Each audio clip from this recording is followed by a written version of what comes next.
Hello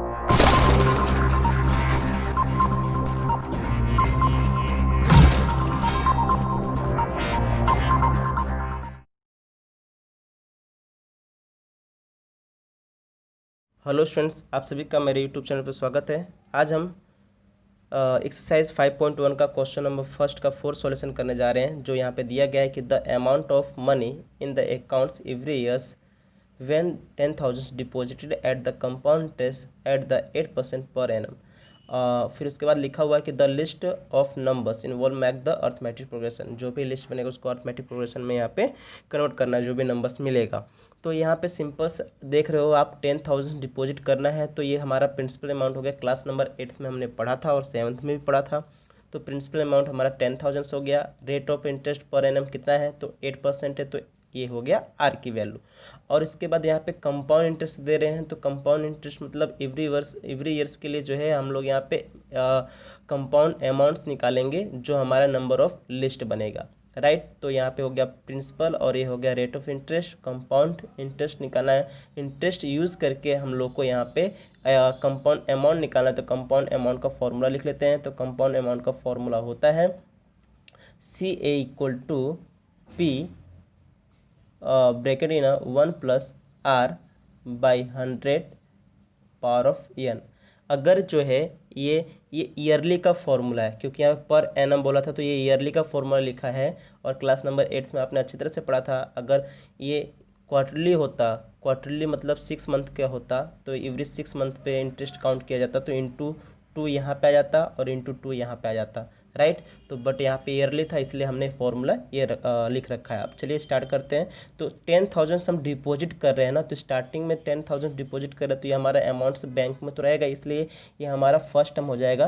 तो यहाँ पे हो जाएगा A1 इक्वल टू A, और A की वैल्यू हो जाएगा 10,000, क्योंकि हम स्टार्टिंग में बैंक में कितना सबमिट कर रहे हैं, कितना अमाउंट जो है रख रहे हैं, 10,000। तो ये हमारा जो है ए की वैल्यू हो गया। अब हम लोग क्या करेंगे कि जो है अमाउंट 1 ईयर के आफ्टर क्या हो जाएगा हमारा बैंक में, क्योंकि 10,000 तो हमने डिपॉजिट कर दिया, तो 8% रेट ऑफ इंटरेस्ट से हमारा अमाउंट बढ़ेगा ना वहाँ पे। 8% हमारा जब 10,000 डिपॉजिट किया है, तो 8% रेट ऑफ इंटरेस्ट लगेगा, और कंपाउंड इंटरेस्ट लग रहा है, तो हमारा अमाउंट आएगा यहाँ पे कंपाउंड अमाउंट। तो यहाँ पे हम लोग कंपाउंड अमाउंट निकाल लेते हैं। तो कंपाउंड अमाउंट ये हमारा कहलाएगा A2 की वैल्यू, राइट। तो कंपाउंड अमाउंट यहाँ पे निकालेंगे, लिखेंगे यहाँ पे आफ्टर या अमाउंट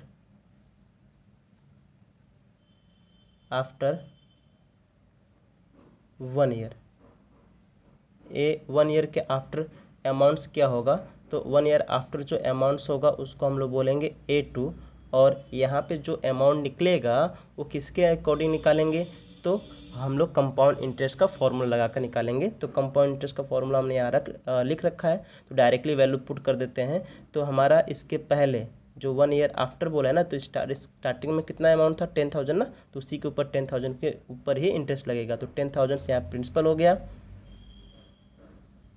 फिर 1 प्लस रेट ऑफ इंटरेस्ट कितना है 8%/100 पावर n। कितने ईयर के लिए निकाल लें, 1 ईयर के लिए ना, तो 1 हो जाएगा पावर, और यहाँ हो गया 10,000, यहाँ पे इंटू करेंगे 100 1 जा 100 प्लस 8 इक्वल टू 108/100 पावर 1। ये जो है 10,000 के प्लस पे 10,000 पावर 1 करेंगे तो सेम टर्म्स आएगा, 00 नीचे कैंसिल, तो 00 ऊपर, आंसर आ जाएगा 10800। ये हमारा कंपाउंड अमाउंट हो गया, राइट। ये कंपाउंड अमाउंट मतलब ये हमारी A2 की वैल्यू हो गया 10,800। बट अब नेक्स्ट ईयर वापस हम लोग काउंट करेंगे तो इस पे काउंट करेंगे, राइट। इसी पे काउंट होगा, क्योंकि एवरी ईयर चार्ज उसी पे इंक्लूड हो जाएगा, राइट, जिसको बोलते हैं ब्याज पर ब्याज, चक्रवृद्धि ब्याज बोला जाता है इसे। तो अब यहाँ पे निकालेंगे अमाउंट आफ्टर या अमाउंट ऑफ आफ्टर जो 2 ईयर के बाद जो अमाउंट क्या हो जाएगा। तो स्टार्टिंग में 10,000 था, तो 1 ईयर के आफ्टर ये अमाउंट हुआ, तो 2 ईयर के आफ्टर क्या हो जाएगा, तो यहाँ पे निकालेंगे, तो उसको हम लोग बोलेंगे A3। तो A3 इक्वल टू P की वैल्यू, फॉर्मूला वापस वही लगेगा, तो P ब्रैकेट में 1+R/100। तो P की वैल्यू कितना आएगा, तो इसके पहले वाला प्रिंसिपल यूज़ करेंगे तो 10,800 1 r की वैल्यू 8/100 पावर n। अब यहाँ पे 10,800 इंटू इसको सॉल्व करेंगे तो 108/100 पावर यहाँ पे कितना आ जाएगा, 1 ही आएगा, 0000 कैंसिल, तो 108 इंटू 108 इक्वल टू आएगा ₹11,664। ये हमारा अमाउंट आया। तो इसी तरह से हम थर्ड ईयर का भी निकालेंगे। तो थर्ड ईयर का क्या हो जाएगा, तो अमाउंट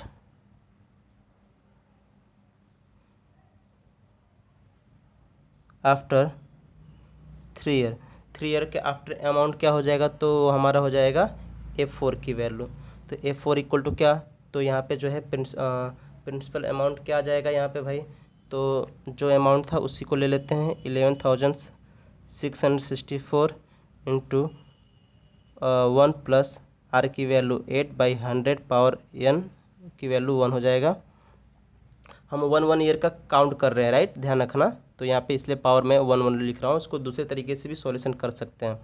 तो यहाँ पे अभी कितना है, 11,664 इंटू इसको सॉल्व करेंगे तो ये हो जाएगा 108/100। अब इसको इंटू करके डिवाइड कर देंगे तो आंसर आएगा 12597.12। ये हो गया हमारा थर्ड वैल्यू, राइट। अब इसके बाद क्या करना है, हम लोग को कॉमन डिफरेंस निकालना है और उसके बाद चेक करना है कि ये अर्थमेटिक प्रोग्रेशन है कि नहीं। तो चलिए कॉमन डिफरेंस निकाल लेते हैं। तो यहाँ पे A2 माइनस A1 करोगे, फिर A3 माइनस A2 करोगे, A4 माइनस A3 करोगे। तो A2 की वैल्यू में से A2 की वैल्यू में से A1 की वैल्यू माइनस करने पे आंसर कितना आ रहा है, तो 800 आएगा। मैं डायरेक्ट ही आंसर लिख रहा हूँ क्योंकि अपने पास यहाँ पे स्पेस नहीं है। दूसरा माइनस करेंगे तो कितना आएगा, तो 864। उसके बाद माइनस करेंगे तो कितना आएगा, तो 933.12। ये सब मैंने पहले से सॉल्यूशन करके रखा है, जिसकी वजह से मैं जल्दी जल्दी फटाफट लिख पा रहा हूँ यहाँ पे, राइट। अभी हमारा ये हो गया। अब यहाँ पे लास्ट में लिख देंगे कि जो है यहाँ पे कॉमन डिफरेंस क्या हो रहा है, देख रहे हो डिफरेंट आ रहा है ना। तो यहाँ पे जो है does not make the arithmetic progression, right ना।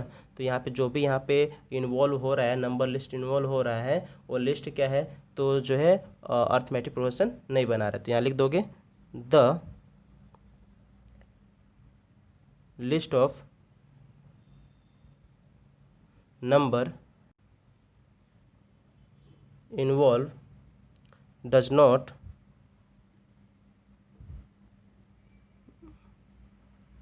Make an arithmetic progression. ये हमारा आंसर फिनिश हुआ।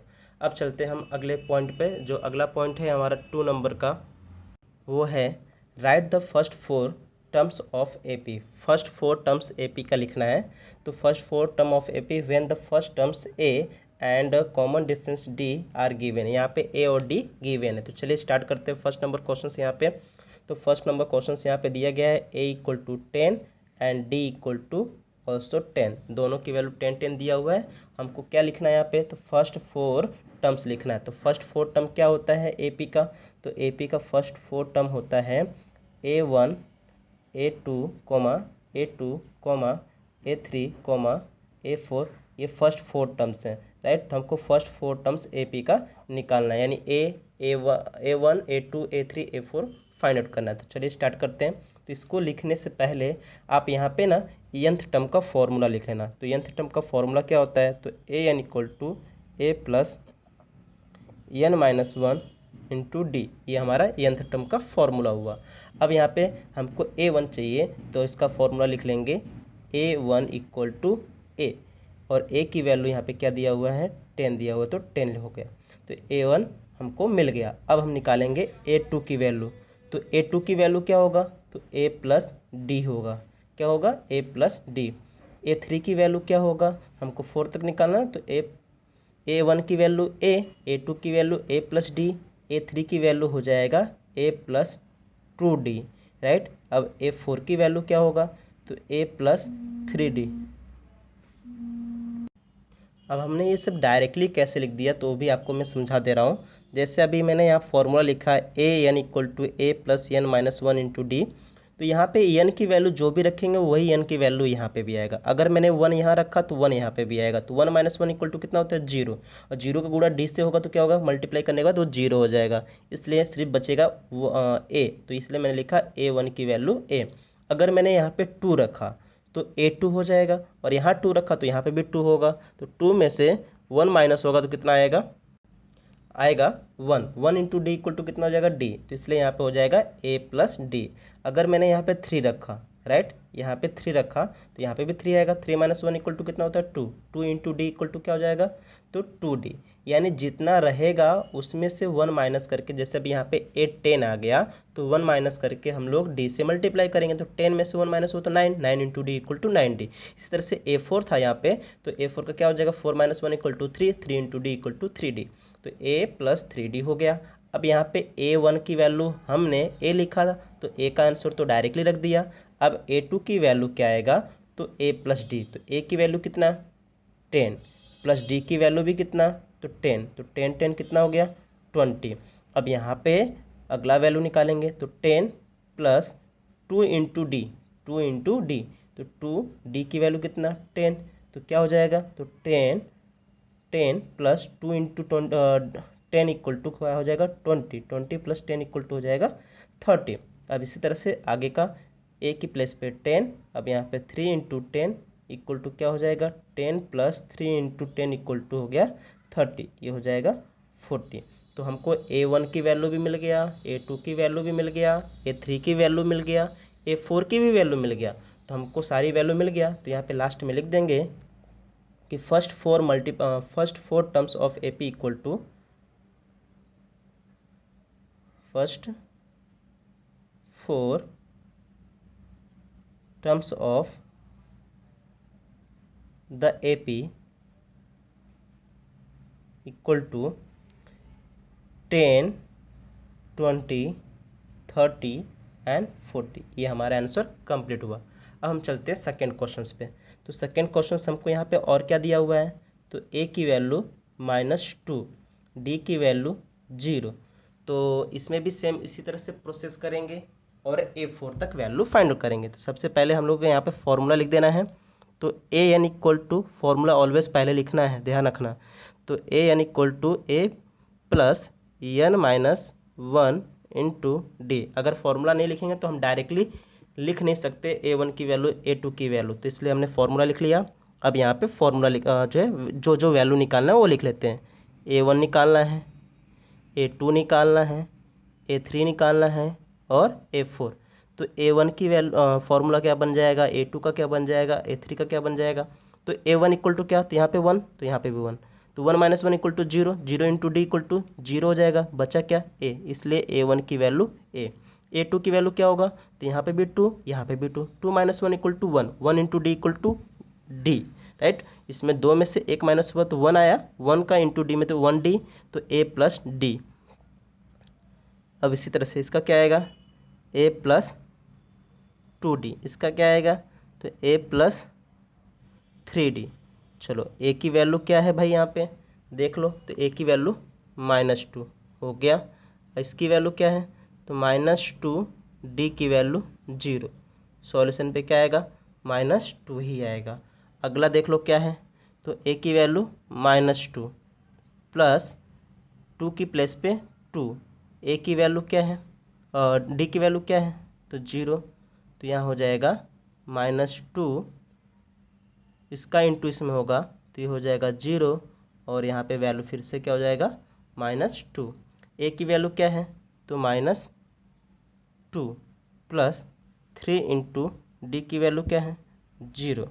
अब यहाँ पे -2 की प्लेस पे -2, इसकी वैल्यू 0, तो सॉल्यूशन में क्या आएगा, -2 ही आएगा। अब इस प्रकार से हमको सारी वैल्यू मिल गया। तो लास्ट में स्टेटमेंट क्या लिख देंगे, तो रिक्वायर्ड AP ऐसा भी लिख सकते हो, या जो अभी मैंने यहाँ पे लिखा था वही। तो therefore first 4 terms of AP are, first क्या था -2, सेकेंड भी -2, फिर -2, फिर -2। ये हमारा आंसर फिनिश हुआ। आगे डैश डैश कर देना है, क्योंकि इसका कोई लिमिट नहीं है, आगे चलता जाएगा तो ऊपर वाले में भी आपको डैश डैश कर देना है, जो लिमिट इन्फिनिटी तक जाएगा। अब इसी प्रकार से थर्ड क्वेश्चन भी हम लोग सॉल्यूशन कर लेते हैं। थर्ड नंबर क्वेश्चन दिया गया है a equal to 4 and d equal to -3। अब यहाँ पे फॉर्मूला फिर से लिख लेंगे, तो a n equal to a plus n minus 1 into D. अब a1 इक्वल टू क्या होता है, तो a2 इक्वल टू क्या होता है, a plus D. a3 equal to क्या होता है, तो a प्लस 2d, राइट। और a4 क्या होता है, तो a प्लस 3d। चलो a की वैल्यू क्या है यहाँ पे, तो 4, आंसर फिनिश हो गया। यहाँ पे a और d को प्लस करना है, तो a की जगह पे क्या गया 4, d की वैल्यू -3, तो ये तो सॉल्यूशन आ ही रहा होगा। Plus minus minus 3 equal to क्या आ जाएगा 1। a की प्लेस पे 4 प्लस 2 इंटू डी की वैल्यू, तो डी की वैल्यू -3, तो यहाँ पे क्या आ जाएगा 4 की प्लेस पे 4, 3 2 जा 6, तो -6 माइनस करेंगे तो क्या आ जाएगा भाई यहाँ पे, तो माइनस में 2 आ जाएगा। फिर 4 प्लस 2 इंटू और 3 इंटू डी की वैल्यू -3, तो 4 की प्लेस पे 4 प्लस माइनस माइनस 3 3 जा 9, माइनस करेंगे तो 9 minus 5 equal to 9 minus 4 equal to हो जाएगा 5, तो -5। अब यहाँ पे लास्ट में लिख देंगे therefore first 4 terms of APR, first था 4, सेकेंड था 1, थर्ड था -2, -5 डैश डैश। ये हमारा आंसर फिनिश हुआ। इसी तरह से 3 क्वेश्चंस और भी आगे हैं और 2 क्वेश्चंस और भी है जिसे आप आसानी से कर सकते हो। बस उसमें क्या है, फ्रैक्शन में दिया गया है और कुछ यहाँ पे नहीं है, एकदम सिंपल ही है, वो भी आप सॉल्व कर सकते हो। और अब हम चलेंगे इसके थर्ड पॉइंट पे।